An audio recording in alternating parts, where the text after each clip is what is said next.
व्यवस्थित घ्या प्रेम. ताई, आज गणपतीच्या मंदिराच्या ठिकाणी तुम्ही भेटी देताय, किती ठिकाणी भेटी दिल्यात, अजून किती ठिकाणी जाणार?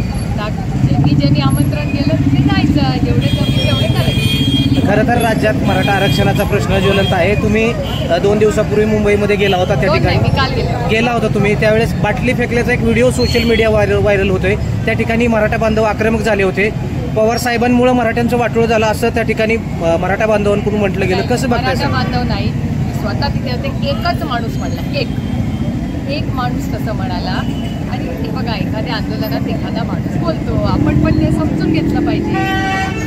अशा वेदना असतात, एखादा माणूस बोलला जातो कधीतरी आयुष्यात आपल्याकडून, त्याच्या वेदना होत्या, त्या आपण समजून घ्यायच्या.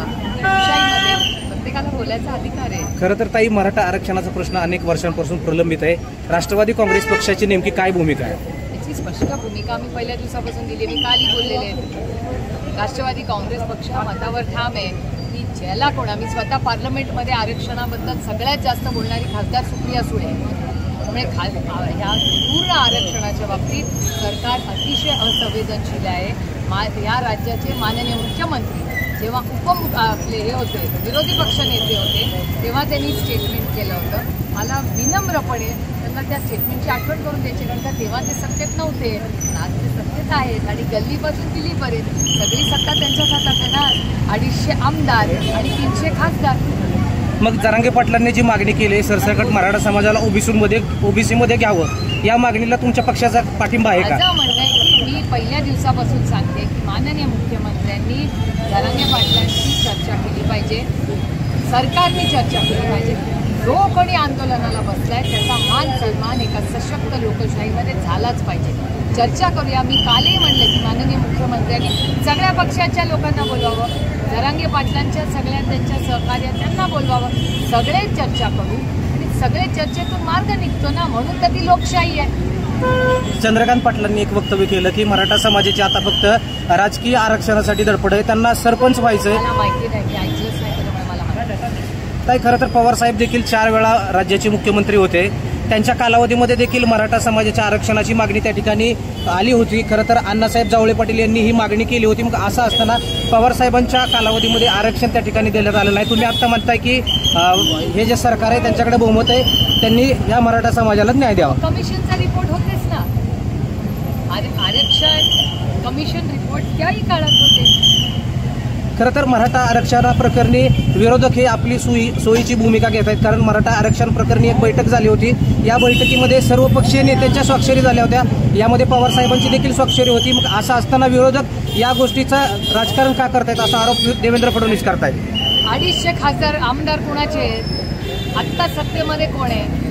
आणि मला गंमत वाटते की आदरणीय पवार साहेबांचे 10 आमदार आणि 8 खासदार, तरी सगळ्या बातम्या शरद पवारांच्या आजूबाजूलाच फिरत आहेत. याचा अर्थ त्यांच्याकडे 250 आमदार आणि 300 खासदार असले तरी लोकांच्या अपेक्षा आदरणीय पवार साहेबांकडूनच आहेत ना.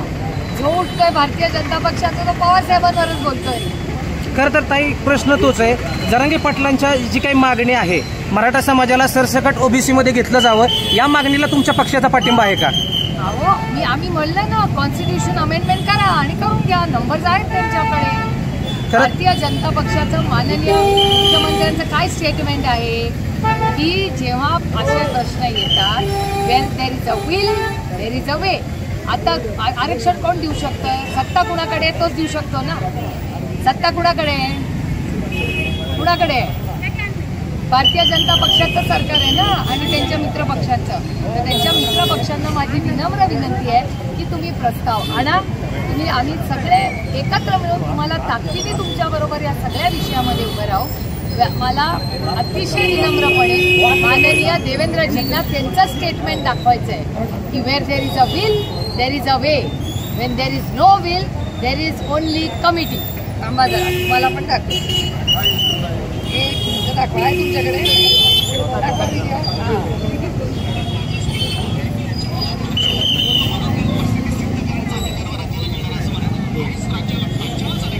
राज्यालाच अधिकार आहे.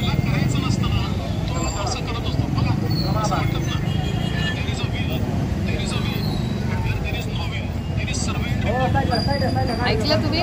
परत रिपीट करू का शेवटचे? तर हे माननीय मुख्यमंत्री जेव्हा विरोधी पक्ष नेते होते तेव्हाचं स्टेटमेंट आहे. मी खूप विनम्रपणे त्यांना त्याची आठवण करून देते. आणि तेवढंच नाही, 250 आमदार हो, 250 आमदार, 300 खासदार, किसने रोका आहे?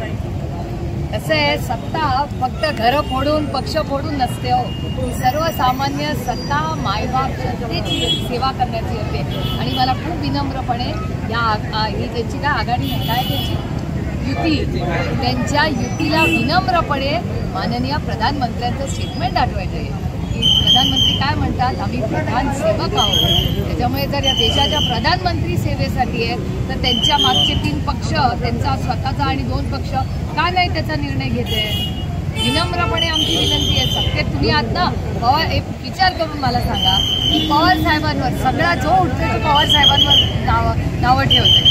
मग ह्याचा अर्थ लोकांची काय अपेक्षा आहे? लोकांची अपेक्षा की शरद पवारांनीच काहीतरी करावं अशी आहे ना. ज्यांच्याकडे 250 खासदार, 250 आमदार आणि 300 खासदार आहेत, काय थांबलाय मग तुम्ही? एकीकडे ताई मराठा आरक्षणाला तुम्ही पाठिंबा देताय, दुसरीकडे पवार साहेबांनी ओबीसी मंडल, ओबीसी आरक्षण बचाव यात्रा काढली. ह्या सगळ्यांमधून नेमकं काय दर्शवायचं? नाही, मंडल आयोगाचा रिपोर्ट तुम्ही वाचलाय का? कदाचित तुमच्या जन्माच्या आधीचा असेल. मंडल आयोगाचा रिपोर्ट वाचा. त्या काळामध्ये काय होतं, कसा निर्णय घेतला हे त्या रिपोर्टमध्ये सगळं आहे पारदर्शकपणे. आणि जो आरक्षण आहे, मराठ्यांच्या मागणी आहे, धनगर समाजाची आरक्षणाची मागणी आहे, लिंगायत समाजाची मागणी आहे आणखी वेगळी, किती लोकांची आहे. तर ह्या सगळ्यावर मी अनेक वेळा पार्लमेंटमध्येही बोलले. नुसतं मीडियावर नाही बोलत मी ऑफिशियल पार्लमेंटमध्ये बोलले की धनगर समाजाची मागणी आहे, मराठा समाजाची मागणी आहे, लिंगायत समाजाची आणखी वेगळी मागणी, त्या सगळ्या मागण्याच्या आहेत. त्याच्यासाठी एक जे सत्तेमध्ये निर्णय, मला खूप आनंद झाला असता आमचं सरकार असतं तर आम्ही निर्णय घेऊन टाकला असता. ताई, देवेंद्र फडणवीसांच्या फेसबुक कॉलवरून एक व्हिडिओ व्हायरल करण्यात आलाय. त्याच्यामध्ये महाविकास आघाडीने मराठा आरक्षणाचा विषय कसा प्रलंबित ठेवलाय ते दाखवण्यात आलंय. काय सांगा? आता सत्तेत कोण आहे? आता सत्तेत आता 250 आमदार कुणाचे आहेत? तो फेसबुकवरती व्हिडिओ व्हायरल केलाय त्यांनी. काय म्हणून? देवेंद्रजींच्या फेसबुक कॉलवरती व्हिडिओ आहे बघा तो. कसला? मी नाही पाहिलेला. मी त्यांची फेसबुक नाही बघा. मला फक्त तोच आहे का व्हिडिओ?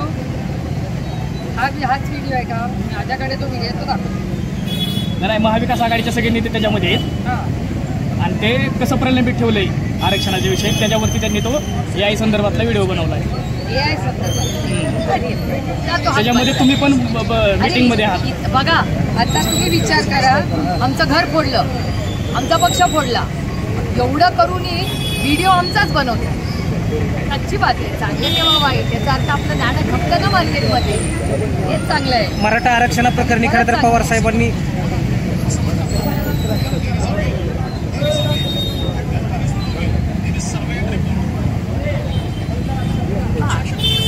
मराठा